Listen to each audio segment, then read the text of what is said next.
नमस्कार, आप देख रहे हैं सी न्यूज़ भारत और मैं हूं आपके साथ ज्योति अरोरा।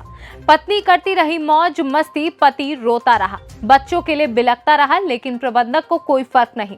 खबर है मध्य प्रदेश सतना जिले के मैहर विधानसभा स्थित रिलायंस सीमेंट प्लांट, जो कि एमपी बिरला ने खरीद कर संचालित किया है।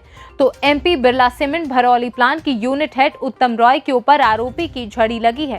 उन्हीं में से एक बड़ा वाकया सामने आया है, जब एक किसी दूसरे कंपनी के इंजीनियर के फलते फूलते परिवार को तहस नहस कर दिया।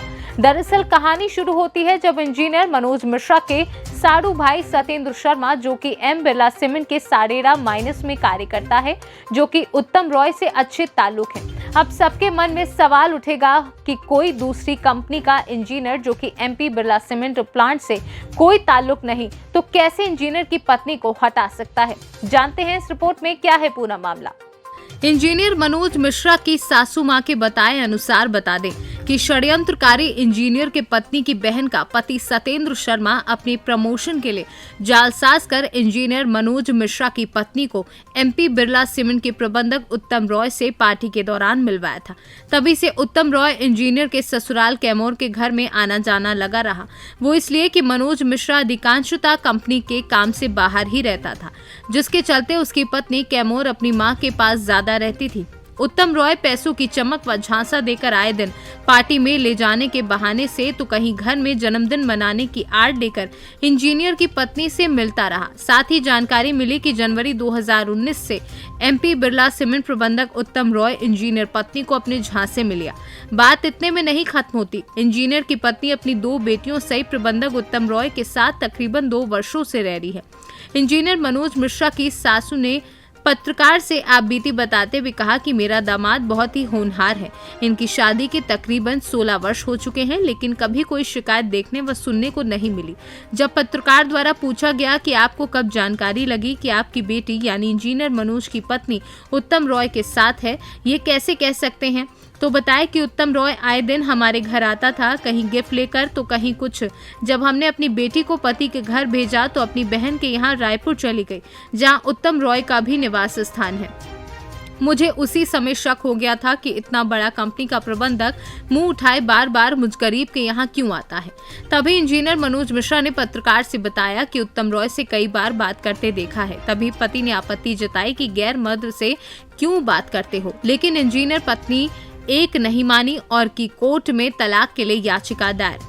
वहीं अब जानकारी इंजीनियर मनोज मिश्रा से ली गई कि कैसे क्या हुआ, तो एमपी बिरला सीमेंट प्रबंधक उत्तम रॉय व सतेंद्र शर्मा के काले कारनामों का चिट्ठा खोल दिया। वह बताया कि मुझे भी प्रलोभन दिया था कि मुझे बंगला, गाड़ी, परमानेंट नौकरी, साथ ही किसी भी लड़की से शादी करवा दी जाएगी, बस तलाक दे दो। तभी मनोज मिश्रा अपनी दोनों बेटियों को लेने की बात कही, लेकिन पत्नी द्वारा मानहानि कर दी गई। साथ ही पत्नी द्वारा धमकी दी गई कि मनोज तुझे मारपीट उत्पीड़न घटना के झूठे केस में फंसाऊंगी, वरना मुझे तलाक दे दे। जाहिर सी बात है कि उत्तम रॉय की धमकी से वह अपनी लोक लाज के भय से पीड़ित परिवार थाने में शिकायत नहीं की, लेकिन स्थानीय लोगों का सपोर्ट मिलने से engineer Manoj Mishra CM helpline में 2 शिकायत व मैहर थाने में शिकायत दर्ज कराए। सूत्रों की माने तो सतना जिले के Maihar MP Birla cement plant में उत्तम रॉय अपनी 2 बच्चों की मां को तलाक दे चुका है, जिसकी भरपाई भी हर महीने कर रहा है। साथ ही सूत्र ये भी बता रहे हैं कि उत्तम रॉय कोई अकेला नहीं, ऐसे अय्याशियों के कृत्यों से कुछ माह पहले एमपी बिरला का एक अधिकारी स्थानीय लड़की को लेकर भाग गया, जिसमें पौराणिक साहू का नाम बताया जा रहा है। साथ ही इस पूरे घटना को अंजाम देने वाला सतेंद्र शर्मा अपनी पत्नी को आगे कर पत्रकार के कार्य में बाधा उत्पन्न करने का प्रयास किया जा रहा है। नमस्कार, मैं कुलदीप द्विवेदी, सी न्यूज़ भारत से। जैसा कि अभी आपने कल एक प्रसारण देखा कि एमपी बिरला ग्रुप सीमेंट जो कि मैहर में है, वहाँ के यूनिट हेड द्वारा किसी की पत्नी को अपने कब्जे में बहला फुसला कर पैसे के दम में कर लिया गया, ऐसा पीड़ितों का आरोप है। आज पीड़ित व्यक्ति थाना में एक शिकायत दर्ज करवाए हैं इसी सिलसिले को लेकर। आइए इनसे कुछ जानकारी लेते हैं कि क्या समस्या है और कैसे ये समस्या जनरेट हुई। आप किस प्रकार एक यूनिट हेड के ऊपर आरोप लगा सकते हैं। आइए इनसे जानकारी लेते हैं कि क्या मामला है। नीरज जी, क्या मामला है? सर ये है कि 16 साल से मेरा परिवार सब कुछ अच्छा चल रहा था। मैं रायपुर में भी रहा, भिलाई में भी नौकरी करता रहा। आज तक कहीं ऐसी शिकायत नहीं आई कि मेरा परिवार ऐसा बिछड़ा। और ये सब कुछ ससुराल में सत्येंद्र शर्मा, नेहा शर्मा, किरण गौतम, शिव कुमार गौतम षड्यंत्र रच के मेरे परिवार को बिखेर दिया और मेरे बच्चों से मिलने तक के लिए नहीं मिले जा रहा है। मैं जब मिलने जाता हूँ या बात करता हूँ तो मैं होटल में कहीं मिलता हूँ जाके, होटल में जाके मिलता हूँ। अभी तक मैं अपने बच्चों को नहीं मिलाने के लिए बोलती है, ये नहीं बोल रहा मिलाने के चक्कर में यहाँ वहाँ जाके क्यों मिलूँ किसी भी घर में, बताइए। मेरे विरोधी लोग रह रहे हैं, उनके पास मैं जाऊँगा मेरे साथ कुछ भी कर सकते हैं ये लोग। मैं डरा हुआ हूँ। आज ही शिकायत करने क्यों आए, इसके पहले आप शिकायत क्यों नहीं की? सर मैं डरा हुआ था कि कहीं ये कम रहा है मेरे को किसी प्रकार की हत्या करवा दे या गाड़ी ठुकवा दे। आए दिन मेरा काम बाहर रहता है, आए दिन मेरा काम बाहर ही रहता है सर। अभी मैं फिर के लखनऊ तरफ से घूम भाग के आ गया हूँ। अब मेरा नौकरी किस कंपनी में आप काम करते हैं? मैं कंट्रोल प्रिंट लिमिटेड में काम करता हूँ दिल्ली। क्या आपका काम बाहर ही बाहर ऐसा कुछ रहता है? हाँ, अधिकतर मेरा काम बाहर ही रहता है। हाँ। मेरा टूरे का काम रहता है। और मेरे परिवार तो क्या आपसे तलाक लेना चाहती है? हाँ, मेरी पत्नी मेरे से तलाक लेना चाहती है और उत्तम राह से मेरे सामने वीडियो कॉलिंग में बात करती रही है। मैं मना करता रहा कि बच्चियाँ छोटी हैं, उनका कम से कम लिहाज करो।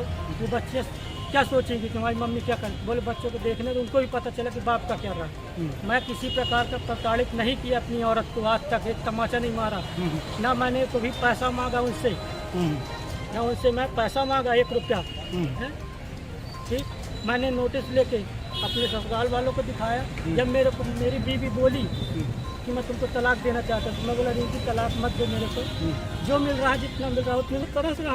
मेरी लड़की पढ़ रही है, 9वीं पढ़ रही है मेरी लड़की, उसका भविष्य खराब हो रहा है, छोटी वाली का भविष्य 2 साल से खराब हो रहा है। अब बताइए सर मैं किसके पास जाके बात करूँ? उत्तम राय के पास तो जाने की मेरी हिम्मत नहीं है कि मैं जाऊँगा मिलूँ उससे। बताओ, इतना बड़ा GM लेवल का आदमी मेरे को कुछ भी करवा देगा रास्ते में, कौन जवाबदार है बताइए? बिल्कुल सही है। तो अभी किसी प्रकार से कोई आपके साथ और क्या आपदा आई, क्या दिक्कत आई? क्या आपके साथ है, आपके ससुराल पक्ष के आपके सासू वगैरह ये लोग आपके साथ में हैं? मेरी सासू साथ में है, पर वो भी सामने आने को कत मना कर रही है। इसलिए मना करें कि उनको भी डराया धमकाया जा रहा है कि तुम बबलू का साथ मत दो।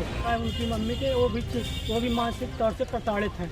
हम भी टेंशन में होके अभी 13 तारीख के बाद हम बीमार हो गए थे बहुत ज़्यादा। हमारे पास मेडिकल रिपोर्ट है और हमको बीपी की शिकायत है। बीपी हमारा हाई होता है, आए दिन हम कभी भी बीमार हो जाते हैं। सरकार से क्या गुहार लगा रहे हैं? सरकार से गुहार मेरे को न्याय दिया जाए सर, मेरी सुनवाई की जाए। चलिए ठीक है, धन्यवाद। जैसा कि आप देख रहे थे कि कितने घबराए हुए हैं मनोज मिश्रा और काफ़ी प्रताड़ित हैं बच्चों को लेके, अपनी पत्नी को लेके किस प्रकार का दुख प्रकट किए। ऐसे में स्थानीय प्रशासन व जिला प्रशासन व प्रदेश सरकार इन ऐसे घटिया कृत्य करने वालों के ऊपर कार्रवाई कर मनोज मिश्रा के ऊपर न्याय करना चाहिए। तो उसका परिचय कैसे हो गया? उसका परिचय ये मेरा छोटा दामाद उसी में है, रिलायंस वो कंपनी में काम करता है, तो ये उसमें लेके गया पार्टी में, फिर पिकनिक में गए, तभी से इन लोगों की जान पहचान हुई और ये मेरे घर आने लगा। 2-4 बार आया, तब मेरे को इसका थोड़ा डाउट हुआ कि ये है कैसा प्लांट हेड कि ये आए दिन गाड़ी लेके चला आता है, कैसा है, तभी मेरे को इसके ऊपर शंका। ये कितने साल से आपकी बच्ची के साथ उनका संबंध है? ये जनवरी में 19 से, मतलब 2 साल होने लगे मेरे। हाँ 2 साल, 19 में ये आया है। और मेरी भतीजी को मैं बोली भैया काम में लगा लो, तो काम में लगाया है, फिर उसको निकाल दिया है, बाहर कर दिया है। और मैं नहीं जानती थी कि ये मेरे अंदर घुस के और मेरे साथ इतना बड़ा गद्दारी करेगा, ये इतना कांड करेगा। जैसा कि एक नोटिस आपके दामाद को मिली है कि आपकी बेटी के साथ आपके दामाद मारपीट करते हैं और आप घर बनवाने के लिए आपसे पैसों की डिमांड किए हैं, क्या ये सत्य है कि आपके दामाद आपकी बच्ची के साथ मारपीट करते हैं, आपके यहाँ आपसे पैसे मांगते हैं? नहीं, आज तक नहीं मांगे मेरे दामाद पैसे मेरे से कभी। 1 रुपए नहीं मांगे हैं, बल्कि मैं 1 साल अपने पास रखी हूँ दामाद को, उनकी नौकरी लगाई हूँ, उनको ITI करवाई हूँ कि मेरी बच्चियों का भविष्य अच्छा रहे। मैं ही अपने छोटी सी नौकरी में इनको ITI करवाई। फिर यहीं हमारे ACC में रिश्तेदार हैं, उनसे बोल के मैं ये वाली फैक्ट्री में उनका काम लगवाई, बोल के कि काम में लगा लो, इन बेरोजगार हैं, तो वो काम भी कर रहे थे। ये गुहार लगाना चाहते हैं सर कि हमारे दामाद को न्याय मिले। और ये उत्तम राय हमारी बेटी को पता नहीं किस काम से क्या करके रखा है, इसको पूरा खर्चा देता है, जबलपुर गाड़ी से आना जाना हर काम ये करता है, वहाँ घर लेके दिया है, उसका पूरा खर्चा भी पूरा करता है। क्यों करता है ये? अगर ये ना करता ना रहता तो ऑटोमेटिक वो अपने घर मेरे पास आती, अपने घर जाती, कहीं भी जाती, लेकिन ये पूरा सपोर्ट कर रहा है, पैसा दे रहा है। यदि भविष्य में इस टेंशन में आके आपके दामाद अपने आप को कुछ कर लेते हैं तो आप क्या करेंगे? मैं पूरा उत्तम राय के ऊपर डालूंगी ये, क्योंकि उत्तम राय मेरे दामाद को बार बार बोलता है तुम्हारा दूध का दूल्हा दामाद, तेरा दूध का दूल्हा दामाद। इसको क्या मतलब? हमारा दामाद चाहे दूध का दूल्हा हो या पानी का दूल्हा हो, हमारे घरों परिवार का मामला है ना।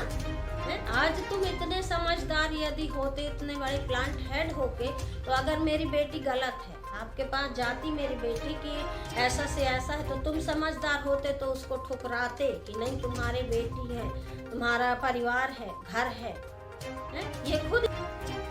सतना से सीनू संवाददाता कुलदीप द्विवेदी की रिपोर्ट। खास खबर में फिलहाल के लिए इतना ही। आप देखते रहिए सी न्यूज़ भारत।